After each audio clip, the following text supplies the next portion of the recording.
کوئی آپ ہلکے پھلکے کام کے لیے نہیں نکل رہے ہیں، آپ بڑے کام کے لیے نکل رہے ہیں۔ اس لیے پہلی سنت یہ ہے، پہلا ادب یہ ہے کہ آدمی وضو کر لے اور 2 رکعت نماز پڑھ لیتے تو بہت اچھی بات ہے۔ نماز پڑھنے کا تذکرہ نہیں ہے، آپ وضو کر کے کسی مریض کے پہلے سے وضو ہے، جیسے نماز پڑھ کر کے آپ جا رہے ہیں پہلے سے وضو ہے تو اور اچھی بات ہے۔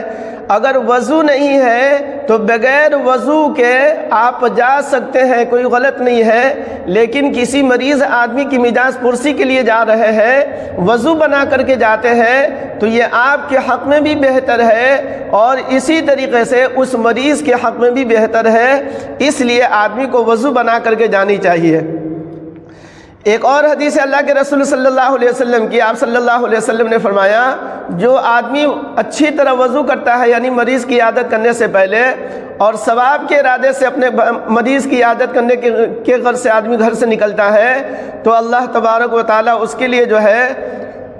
70 برس کے بقدر جو ہے جہنم سے اس کی دوری ہو جاتی ہے۔ یعنی اس شخص کے درمیان جو مریض کی عیادت کرنے کے لیے دیکھنے کے لیے جا رہا ہے اور جہنم کے بیچ میں جو ہے 70 سال کے بعد جہنم میں پہنچے گا، یعنی جہنم سے اتنا دور ہو جاتا ہے۔ کہنے کا مطلب یہ ہے، اس حدیث کا مفہوم یہ ہے کہ وہ شخص جہنم سے دور ہو گیا انشاءاللہ مریض کی عیادت کرنے کی برکت سے۔ اللہ تبارک و تعالیٰ جہنم سے اس کی حفاظت فرمائیں گے اور جنت میں جانا اللہ تبارک و تعالیٰ اس کا مقدر نصیب فرمائیں گے۔ لہذا مریض کی عیادت کرنے پر اللہ تبارک و تعالیٰ اس کے حق میں جنت کا فیصلہ فرمائیں گے اور جہنم سے بری اور آزاد فرمائیں گے انشاءاللہ۔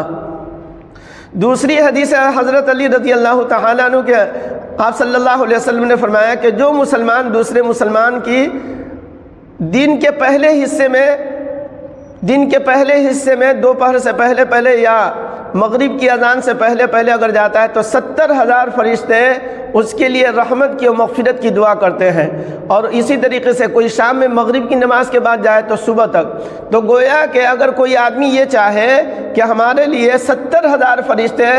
دعائیں مغفرت کرے، دعائیں رحمت کرے، تو کسی بیمار آدمی کی عیادت کرنے کی غرض سے آدمی نکل جاتا ہے، 70,000 فرشتے اس کے لیے مغفرت کی دعا کرتے ہیں اور رحمت کی دعا کرتے ہیں۔ تو لہذا اس نیت سے آدمی کبھی ہاسپٹل میں اگر کوئی ہے تو وہاں چلا جائے، یا اپنے محلے میں کوئی بیمار ہے تو اس کو دیکھنے کے لیے چلا جائے، یا اسی طریقے سے کوئی اپنا رشتہ دار ہے تو وہاں بھی چلا جائے، اور کوئی نہ ملے تو کم از کم اگل بغل میں کوئی ہاسپٹل وغیرہ ہے وہاں بھی آدمی چلا جائے گا اس غرض سے، تو انشاءاللہ اس فضیلت کو وہ بھی شخص پا لے گا۔ اس لیے کہ مریض کوئی بھی ہو، اور خاص طور سے یہاں پر ایمان والوں کا تذکرہ، جبکہ اللہ کے رسول صلی اللہ علیہ وسلم کی دوسری حدیث ہے کہ آپ صلی اللہ علیہ وسلم نے یہودی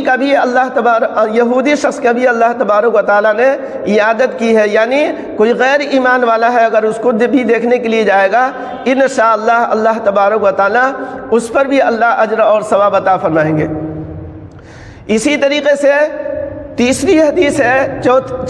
حدیث اللہ کے رسول صلی اللہ علیہ وسلم نے فرمایا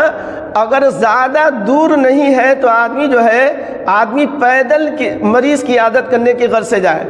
اگر دور ہے، جیسے مثال کے طور پر ہاسپٹل میں ہے لیکن آدمی یہاں سے پیدل جانا اس کے لیے مشکل ہے، تو آدمی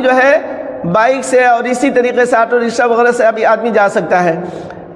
اور زیادہ دور ہے، اپنے گھر سے زیادہ دور ہے، 10 15 20 کلومیٹر کے فاصلے پر ہے یا اس سے بھی زیادہ دور ہے، تو پھر آدمی کسی بھی سواری پر سوار ہو کر کے بھی آدمی جا سکتا ہے۔ لیکن بہتر کیا کہا گیا ہے؟ بہتر یہ کہا گیا ہے آس پاس میں ہو، قریب میں ہو، تو آپ صلی اللہ علیہ وسلم نے فرمایا مریض کی عیادت کرنے کے لیے آدمی جائے تو آدمی پیدل جائے۔ یہ بھی اللہ کے رسول صلی اللہ علیہ وسلم سے ثابت ہے، اور اس پر بھی اللہ تبارک و تعالیٰ دنیا اور آخرت کی بھلائی اللہ تبارک و تعالیٰ اسے عطا فرمائیں گے۔ تو ایک ادب اور سنت یہ ہے کہ مریض کی جب آدمی عیادت کرنے کے لیے جائے تو آدمی پیدل ہی جائے، یہ زیادہ بہتر ہے بنسبت آدمی سواری پر سوار ہو کر کے جائے۔ اسی طریقے سے اللہ کے رسول صلی اللہ علیہ وسلم کی ایک حدیث ہے، آپ صلی اللہ علیہ وسلم نے فرمایا جب کوئی شخص بیمار کی عیادت کرتا ہے، جب تک کہ وہ بیٹھا رہتا ہے دریائے رحمت میں داخل رہتا ہے، جب بیمار کے پاس سے اڑ جاتا ہے تو دریائے رحمت میں غوطہ لگا دیتا ہے۔ مطلب یہ ہے کہ جتنی دیر مریض کے بعد آدمی بیٹھتا ہے، 2 منٹ ہو 10 منٹ ہو، لیکن یہ بتایا گیا ہے کہ زیادہ وقت جو ہے مریض کے پاس نہ بیٹھا جائے۔ یہ کوئی ایسا مریض ہے، بیمار آدمی ہے، وہ خواہش ہے اور وہ چاہتے ہیں کہ میرے پاس بیٹھے تو اور بات ہے، لیکن عموماً جو ہے زیادہ مریض کے پاس آدمی کو زیادہ دیر نہیں بیٹھنی چاہیے، لیکن جتنی دیر آدمی بیٹھتا ہے، اللہ کے رسول صلی اللہ علیہ وسلم نے فرمایا وہ اللہ کی دریائے رحمت میں، یعنی اللہ کے رحمت کے دریا میں وہ شخص داخل ہو چکا ہے، اور جب وہاں سے اٹھتا ہے گویا کہ اب اس میں غوطہ لگا لیا ہے، تو گویا کہ پورے طور پر اللہ تبارک و تعالیٰ کی رحمت جو ہے اس کے اوپر جو ہے اللہ کی رحمت اتر چکی ہے، آ چکی ہے، اللہ کی رحمت کا وہ مستحق ہو چکا ہے، بے شمار اللہ تبارک و تعالیٰ کی طرف سے رحمتیں جو ہے اس پر نازل ہو چکی ہے۔ اسی طریقے سے آپ صلی اللہ علیہ وسلم کی اور بھی حدیث ہے، اس میں سے ایک حدیث یہ ہے کہ آپ صلی اللہ علیہ وسلم نے فرمایا مسلمانوں کا جو ہے ایک دوسرے پر 5 حقوق ہے، اس میں سے ایک حق یہ ہے کہ مریض کی عیادت کی جائے، اور اسی طریقے سے سلام کرے تو اس کا جواب دیا جائے، دعوت دے تو دعوت قبول کی جائے، اور چھینک آئے تو اس کے چھینک کا جواب دیا جائے، یعنی وہ الحمدللہ کہتا ہے یرحمکم اللہ یرحمکم اللہ بولنا، یہ مسلمان کے اوپر جو ہے یہ مسلمانوں کا ایک دوسرے پر حق ہے۔ ایک اور حدیث اللہ کے رسول صلی اللہ علیہ وسلم نے فرمایا کہ جب آدمی کسی مریض آدمی کی عیادت کرنے کے لیے جاتا ہے تو اس کے لیے اللہ کی طرف سے بشارت یہ ہوتی ہے، خوشخبری یہ ہوتی ہے کہ تمہارا چلنا، تمہارا آنا جو ہے مبارک ہو،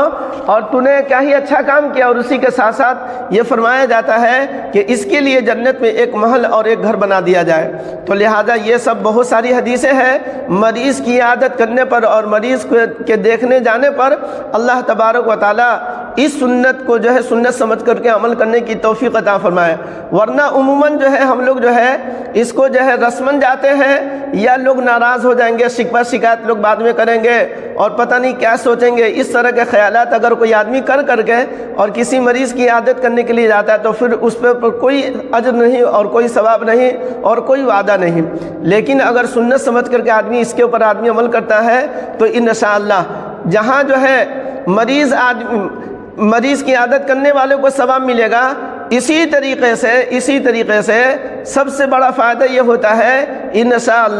انشاءاللہ مریض کی عیادت کرنے، جس مریض کے لوگ زیادہ سے زیادہ عیادت کرنے کی غرض سے لوگ جائیں گے، اللہ تبارک و تعالیٰ اس کی برکت سے اللہ تبارک و تعالیٰ مریض کو بھی جتنا جلد سے جلد ہو سکے انشاءاللہ شفا عطا فرمائیں گے۔ اس کے اندر جو ہے خاص بات یہ ہے کہ آدمی جو ہے اس کے ساتھ ساتھ دعا وغیرہ پڑھنی ہے، جو دعا ہم لوگوں کو یاد نہیں ہوتی، لہذا وہ دعا بھی آدمی کو یاد کرنی چاہیے۔ انشاءاللہ پھر کبھی بتائیں گے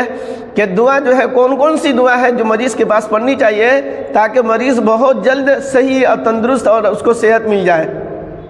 اللہ تبارک و تعالیٰ کم از کم اس سنت پر، مریض کی عادت والی جو سنت ہے، اس سنت کو زندہ کرنے کی اللہ تبارک و تعالیٰ توفیق عطا فرمائے۔